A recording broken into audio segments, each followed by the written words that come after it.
Assalamualaikum warahmatullahi wabarakatuh, Sobat Alam. Perkenalkan, nama saya Dong. Dan saya Erwin. Di video perdana kita kali ini, Kami akan mencoba membahas tentang pendaki yang di blacklist. oke, sebentar, ini lampu kok gelap nih?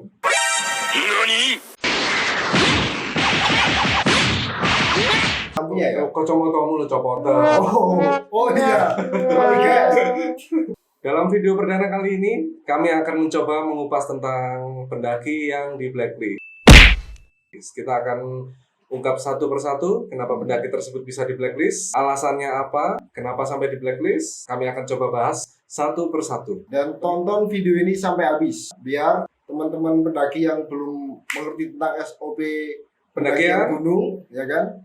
Tonton di channel kami. Dan jangan lupa like, subscribe, dan komen di bawah ya. Oke, untuk yang pertama, banyak pendaki yang lalai dalam tanggung jawabnya, ya kan? Salah satunya membuang sampah sembarangan. Itu sangat dilarang saat kita mendaki. Sampah yang berbentuk botol sering kita lihat di semua sih sebenarnya sampah apa aja yang mereka bawa dalam bentuk kemasan saset, plastik, terutama plastik ya, karena plastik kan nggak bisa diurai sama yang banyak. Sebut merek nggak boleh. Nanti pasti di-endorse. Oke. Sampah ini banyak sekali pendaki yang maaf ya, mungkin banyak pendaki yang sadar mengenai sampah, tapi banyak juga pendaki yang kurang sadar, lebih tepatnya kurang sadar tentang sampah. Untuk sobat alam, jika kalian hobi mendaki gunung, melewati lembah, salah ya. Lembah itu Miyatori. Mendaki gunung, melewati lembah, sungai mengalir indah ke samudra. Iya betul.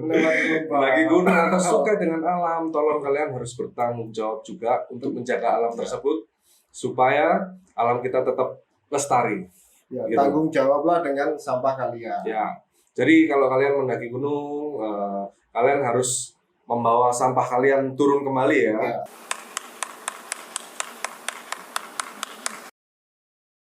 Jadi nanti di pos tuh pasti ada tempat penampungan sampah. Jadi jangan kotori alam kita, karena apa? Ini juga jadi salah satu larangan yang ditetapkan di gunung-gunung. Untuk sampah itu memang benar-benar fatal, karena apa? Akan merusak keindahan Ya, alam, betul. akan Merusak ekosistem di sana, habitat di sana akan terganggu. sampah banyak macam juga. Kalau mudah diurai, mending kita gali lah. Ya. Kalau kita lagi bersihin bekas kita makan, kita gali aja, Ya. dikubur aja di situ. Ya, Sekalian- seperti kalau kita beol ya, beol di gunung. Ya kalian gali dulu ya, kayak kucing Ya, gitulah. kucing. Ya, Gak kita apa-apa lah. tiru sekali-sekali punya kucing ya. Ketika di alam kita harus gali dulu, setelah kita masukkan sampah yang mudah diurai ya, jangan yang tidak mudah diurai. Kalau untuk sejenis plastik, mending kita bawa balik dan buang di Tempat yang kita. seharusnya. Ya.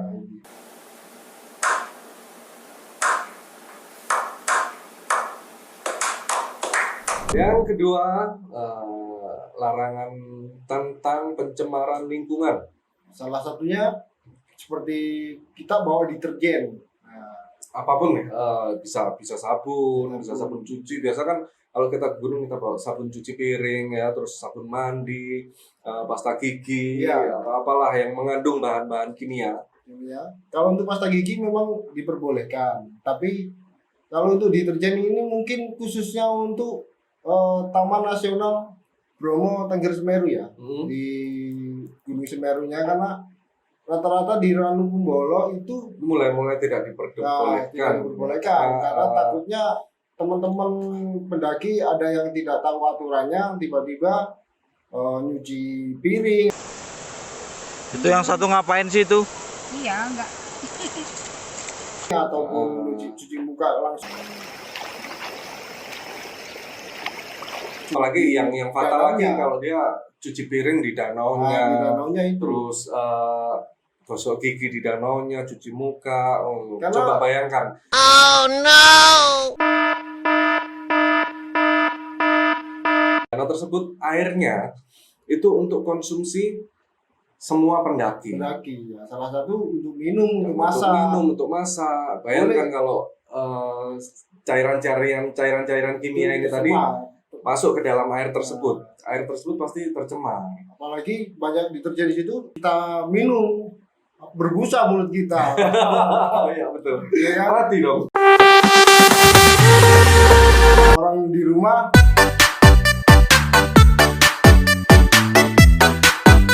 Untuk sobat alam semuanya yang penggemar atau pendaki yang Pendaki memang juga. benar-benar mencintai alam, tolong jagalah alam itu dengan tidak mengotori dan tidak mencemarkan lingkungan di sana. Oke, untuk yang ketiga, larangan-larangan yang menyebabkan pendaki blacklist, salah satunya juga vandalisme. Ya, betul, vandalisme. Apa itu vandalisme? Nah, vandalisme Contohnya, adalah setiap kita menghuni di pos, Ya. itu banyak itu yang tangan-tangan jahil, ada coretan di batu, Ya. di pohon, nama-nama mantan, nama-nama mantan. Sudah mantan dibuang aja lah. aja kasih saya. Kasih aja juga boleh.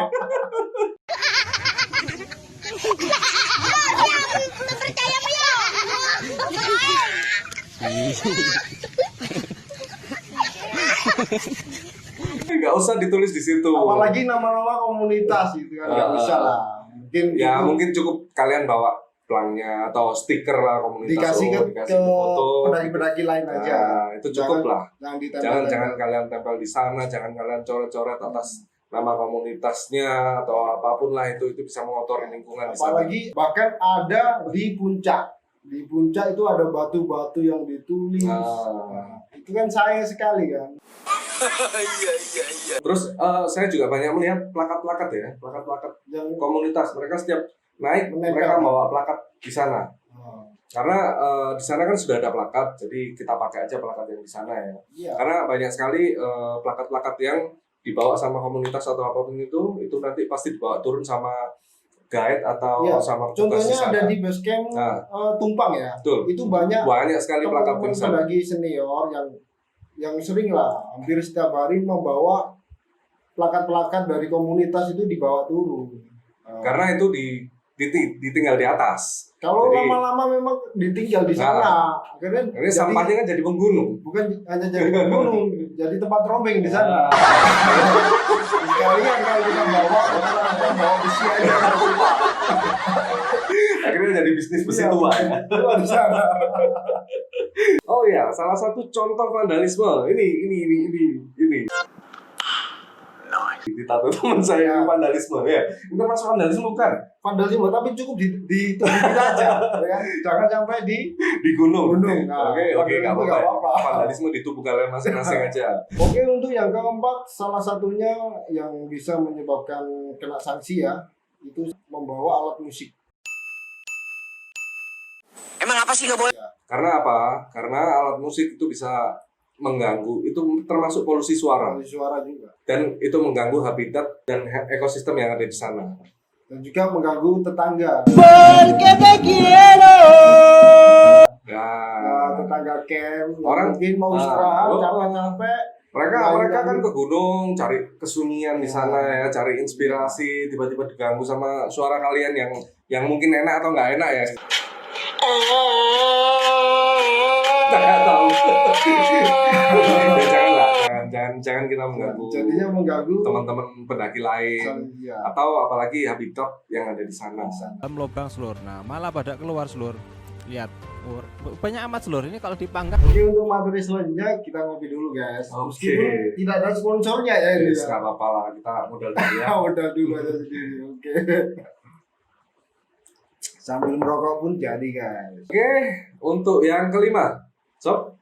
Untuk yang kelima, salah satu aturan di Gunung Semeru ya, tidak diperbolehkan membuat jalur baru.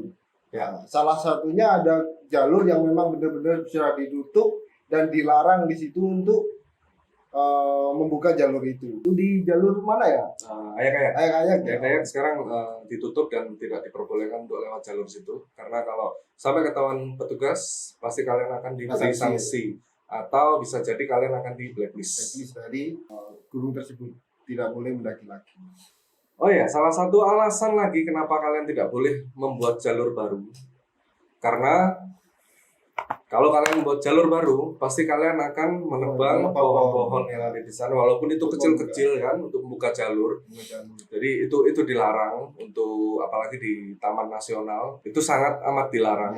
Kalau kalian melakukan itu, kalian akan terkena sanksi. Apalagi untuk aturan menebang pohon sembarangan sudah diatur di undang-undang ya. Ada di undang-undang. Bisa dipidana. Ada hukum pidananya di Karena apa? Untuk membuat jalur dibutuhkan ilmu, dibutuhkan pengetahuan. Yang bisa membuat jalur itu adalah orang-orang tertentu yang memang sudah punya ada izin. ilmu dan ada izin, memang disuruh untuk membuat jalur, itu baru boleh. Mungkin teman-teman pendaki yang nggak expert di bidang itu. Yang penting di jalur yang udah ditentukan aja. Kalau nggak expert di bidang itu, membuat jalur baru, belum tentu mereka tahu ilmunya, akhirnya nyasar malah kemana, malah hilang kan? Yang rugi siapa? Daripada nyasar di gunung, mending nyasar di hati kamu.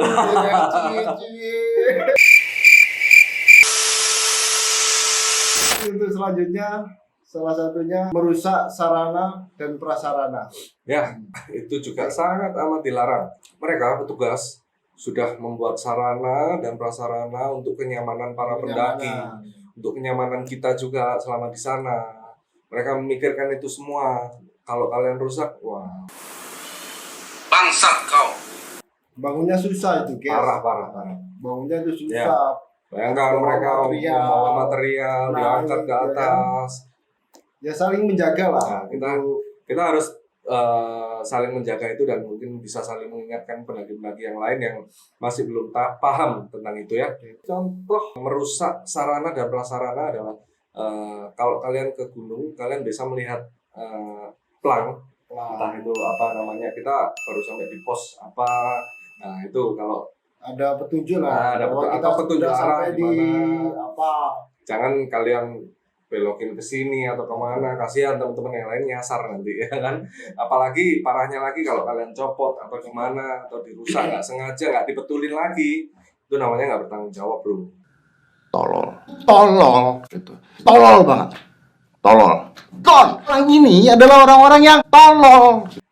Salah satu juga ada di pendakian Gunung Arjuna kan banyak juga itu petilasan-petilasan yang juga harus kita melestarikan, menjaganya. Ya betul. Itu termasuk situs kebudayaan Indonesia. Sejarah. Di situ ada sejarahnya. Ada sejarah yang harus kita jaga, yang harus kita hormati ya bersama. Jadi kalian harus juga ikut menjaga sarana dan prasarana. Kalau mungkin kalian nggak percaya dengan seperti ini, terserah. Yang penting kalian tetap menghormati, menghargai aja. Selalu ingat di mana bumi dipijak, di situ langit dijunjung. Selalu ingat pepatah itu ya. Sekali lagi dulu guys. Jangan lupa like, comment, and subscribe.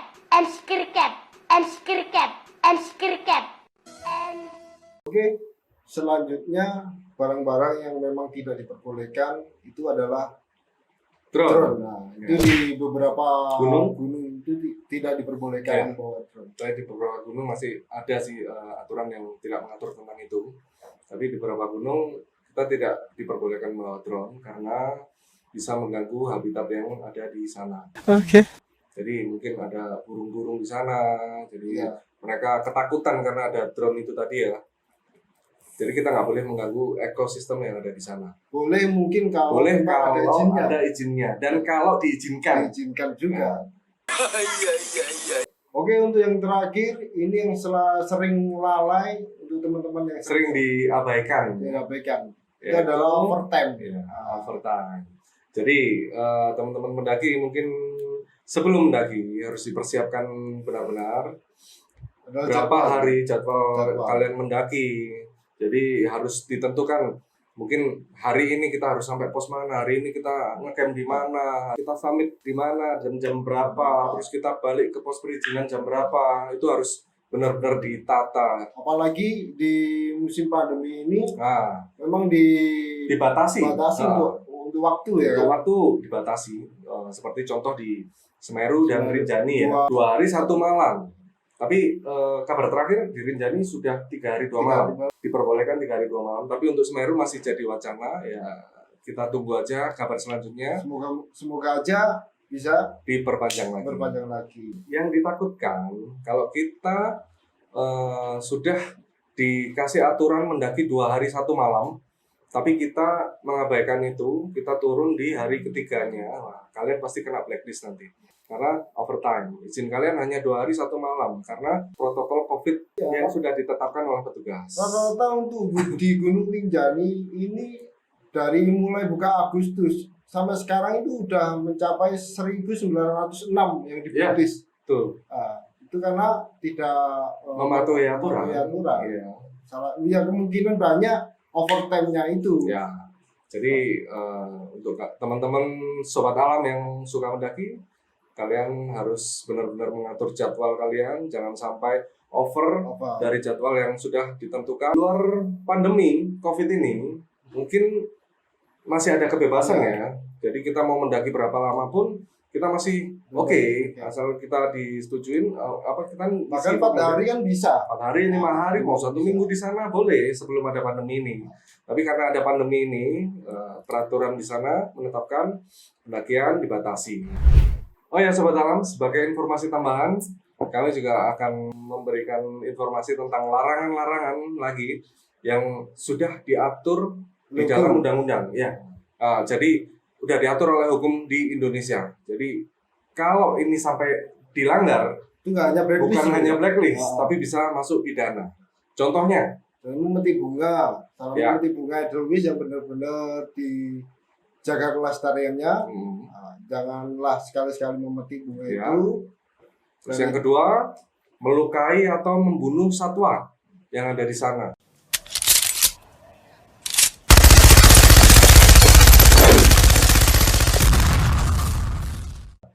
Karena itu dilarang oleh undang-undang. Dan karena satwa-satwa di Taman Nasional itu memang dilindungi, Iya, dilindungi. oleh pemerintah. Betul. Untuk yang ketiga, membawa biji atau benih atau satwa. Keluar dari kawasan. Kalau- Jadi kalian andaikan ya mau di dalam di waktu kita mendaki di gunung, kamu menemukan burung. burung Wah, burung itu bagus. kita bawa pulang. Aku mau pegang bawa pulang. Itu tidak boleh. Kecuali burung kalian ya. Bawa apa mau gitu ya? Mau diapain terserah. Tapi kalau ada satwa-satwa yang di sana tidak boleh. Jangan sekali-sekali kalian tangkap dan bawa pulang. Biarkan mereka hidup di sana, punya kebebasan di sana ya. Seperti kalian kan juga ingin bebas. Ya, betul. Kita harus bisa menghargai mereka Ekosistem yang ada di sana. sama makhluk hidup. Ya. Kan. Untuk yang selanjutnya berbuat asusila ya. Nah, ini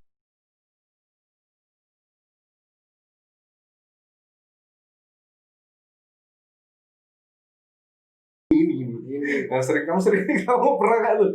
Gak pernah. Oh, Saya iya. baik-baik. Saya orang baik-baik.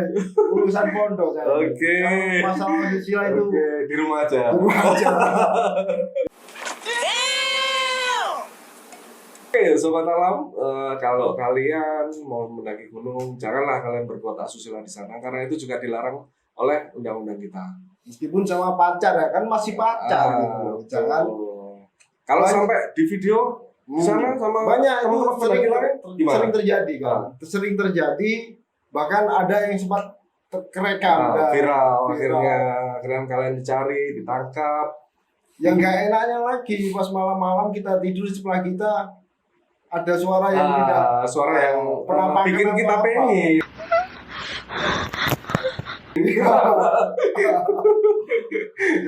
Terus kalau gini loh, kalau kalian melakukan kayak gitu, ngapain dari ke gunung jangan ke gunung gitu. cari hotel. Janganlah, tetap nggak boleh. Kalau belum suami istri dilarang ya guys. Ya kita yang halal-halal aja, oke?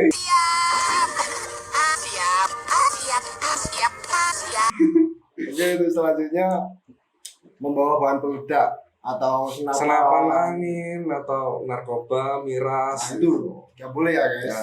Nggak boleh itu. Kalian ketahuan karena kalian mendaki bawa senapan buat apa coba? Ya, kalian nggak mau perang di sana kan? Iya, kalau mau nembak gebetan Wah, aja. mantap itu. Yang lain ya kan. Iya. Tidak boleh membawa salah satunya petasan. Petasan itu juga mengganggu. Mengganggu alam sekitar sana, mengganggu pendaki lain, mengganggu ekosistem yang ada di sana, habitat yang hidup di sana. Apalagi narkoba. Narkoba itu juga dilarang. Di sana kan untuk jalur pendakian kan banyak itu jurang-jurang. Nggak usah di gunung, kita di kota pun kalau pakai narkoba gimana? Kalau kamu mau terprosok di dalam jurang, ya kan? Saat mau kan. Selanjutnya aktivitas yang menyebabkan kebakaran. Ya. Mungkin kita lalai, seperti kita bikin api unggun. Terus saat bikin api unggun kita lalai tidak mematikannya benar-benar mati. Harus pastikan harus benar-benar api itu mati. Iya, betul. Saat itu kita salah tinggal satu. kan aman apinya. Ibaratnya tidak mungkin lah kalau dibiarkan. Terkadang kan bara di dalam itu masih membara. Ya, itu salah satu kesalahan yang fatal ya. Kalau sampai kita membuat perapian di gunung dan akhirnya menyebabkan kebakaran hutan. Ya, sebelum kita tinggal harus benar-benar cek. Kita harus yakin kalau api itu benar-benar mati kan. Jangan lupa setelah kita membuat itu ya mungkin dibersihkan lah ya, jangan sampai berserakan di sana. Karena itu akan sangat amat mengganggu alam di sana. Oke Sobat Alam, jadi dari semua yang kita bahas kali ini, kita bisa menarik kesimpulan bahwa untuk teman-teman semuanya yang ingin mendaki, masih belum mengerti tentang SOP ya kan? Tolong patuhi tata tertib yang sudah dibuat oleh petugas di sana. Jangan sampai melanggar. Bagi teman-teman yang sudah mengerti, barangkali kami ada kekurangan, komen aja di kolom komentar. Ya. Untuk tambahan informasi, ya kita sharing-sharing ilmu ya di sana ya. Oke, yang paling penting Sobat Alam ya, yang paling penting adalah subscribe, dan like, dan isi kolom komentar ya. Mungkin apa yang pengen dibahas ya. Selanjutnya nanti kita akan bahas tentang. Dukung kami di channel ini agar kami bisa memberikan informasi-informasi seputaran tentang alam dan seisinya. Dan mungkin kita akan menghadirkan narasumber-narasumber tentang pendaki atau kisah-kisah mistis di gunung atau di alam yang pernah dialami atau apapun lah itu.